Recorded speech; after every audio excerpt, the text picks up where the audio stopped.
In this video, we're going to go through understanding the means in a factorial ANOVA. So let's go through this example here. And so you'll notice in the description, participants are randomly assigned to one of 6 rooms with different temperatures and humidities. They are asked to take a problem-solving test. The means are the average number of participants in each group got correct on the problem-solving test. Okay, so that's our dependent variable for this. And so the idea here is we've got 2 independent variables. One is the humidity in the room, rooms with 30% humidity and rooms with 70% humidity. And then the other independent variable is the temperature in the room, either 70, 80, or 90 degrees. And then in here, this mean, remember, is for the 10 participants. They average 80% correct on the problem solving.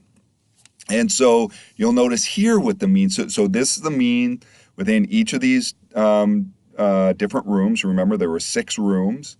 And then this is the average for everybody who was in a room that was 70 degrees.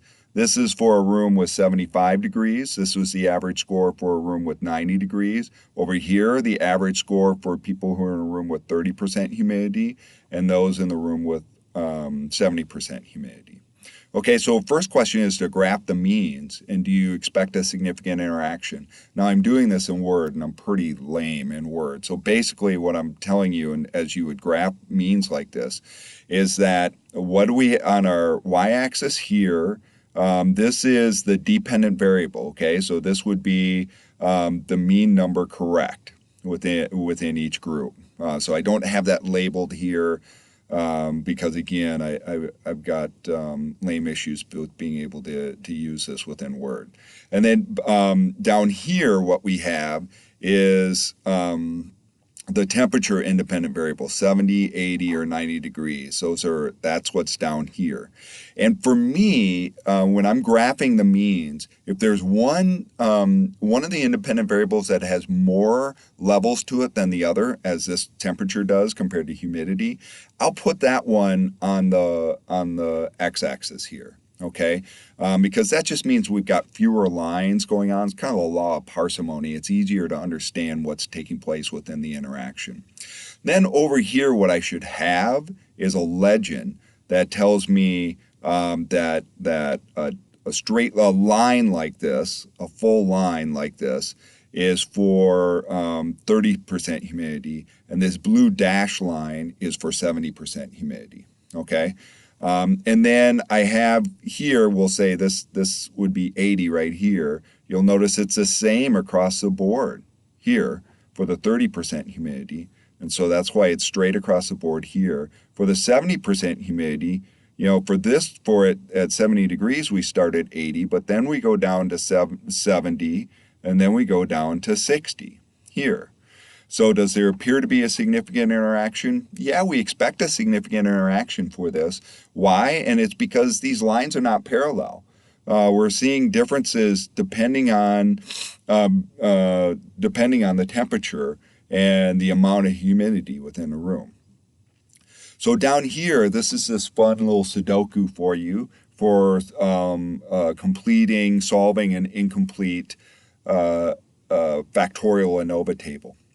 So my rule for you for this, for your homework, is to always start at the degrees of freedom, okay? And the information you need about the degrees of freedom is up here, okay, in this table. So for the first part, the degrees of freedom for between treatments, that's for the whole thing. That's to say, how many rooms did we have? Minus 1. We had 6 rooms minus 1, so we have 5 right here. For the temperature, remember we had 3 groups for the temperature, so 3 minus 1 gives us 2. For humidity, we just had 2, so 2 minus 1 gives us 1.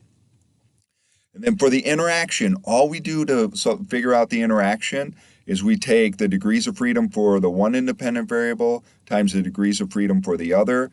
2 times 1 is 2. And then you'll notice this is what should happen. This up here is just a summary for what's happening down here.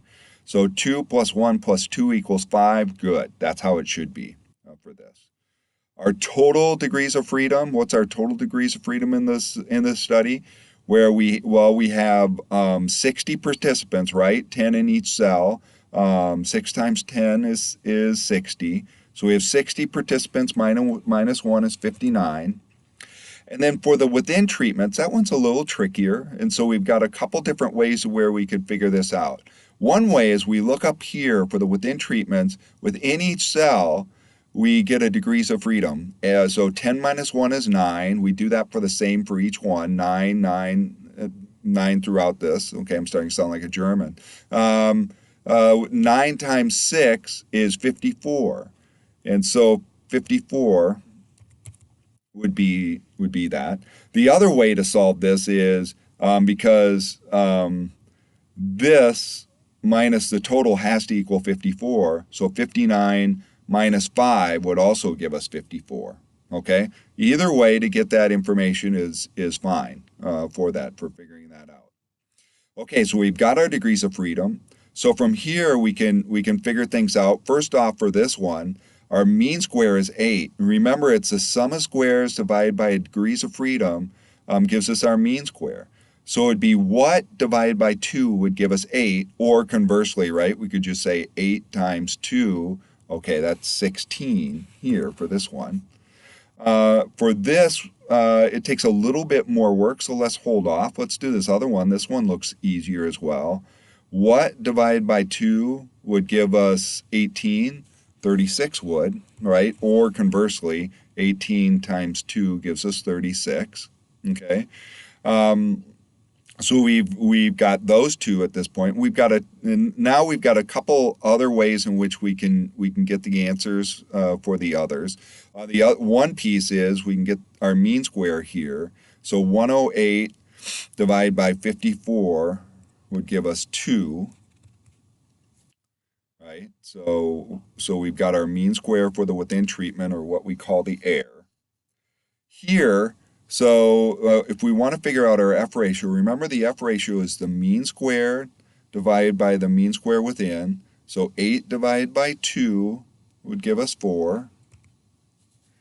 18 divided by 2 would give us 9. And then here we've got two different ways to figure this out. The mean square here for the humidity.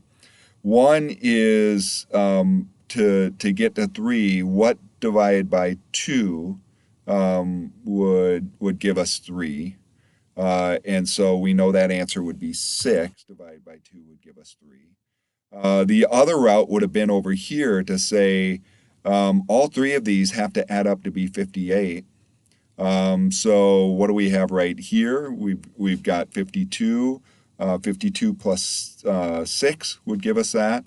Remember here, 6 divided by 1 gives us 6. So we've got everything. We filled out our ANOVA table here.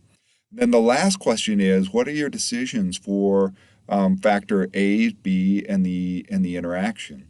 So for this, we need to go to your a table in the back of the book. And so this is the F table that you have in the back of the book.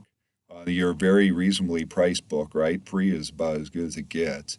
So this is on page 238 in your textbook, and so this is the F table. So we take the degrees of freedom in the denominator, that's what's up here, numerator, and then the degrees of freedom in the denominator, that's over here. So what are we meaning by that? So for this first one, we're trying to find a cutoff value for this. The degrees of freedom in the numerator for that one, for temperature, is 2. Degrees of freedom in the denominator is 54. So 2 and 54 are our numbers to look at. So degrees of freedom in the numerator is 2, 54 in the denominator. So we keep on scrolling till we find that, and wow, that's strange. Okay, well, so let's just stick with 40 for that. Apologize for that. I got thrown off in my own video.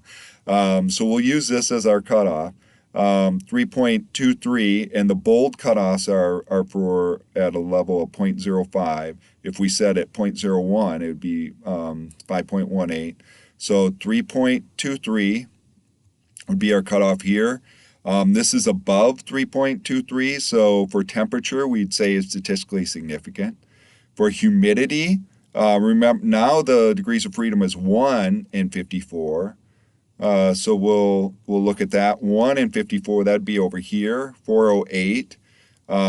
3 is below 408, so that is not statistically significant. There's not a significant difference by humidity. And then the interaction. And so the interaction is 9. Just by virtue of seeing that, we know it's going to be statistically significant, and we expected it to be.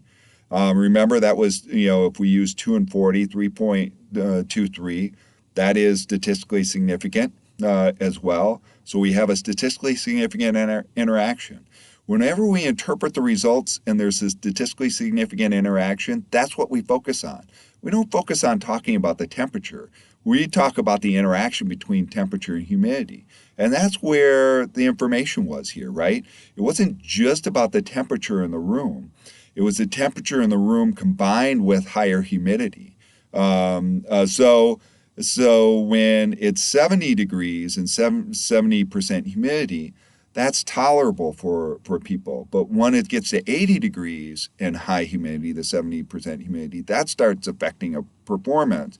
And even higher temperature with the high humidity, that impacts performance even more. So you'll notice it's an interaction between temperature and humidity, that's where the story is within the results of this particular study. So I hope that helps for your homework.